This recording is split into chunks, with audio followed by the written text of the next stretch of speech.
તો મિત્રો તમે જોઈ શકો છો કે જો આપણે તાવડીની અંદર લોઢીમાં કરતા તાવડીમાં આપણે શેકીએ ને તો રોટલીનો સ્વાદ વધુ આવે છે.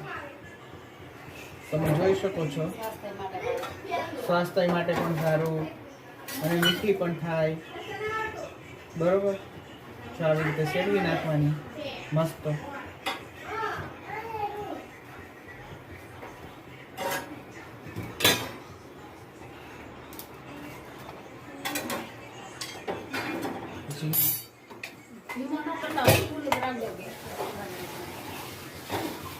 આવી રીતે રોટલી લેવાની,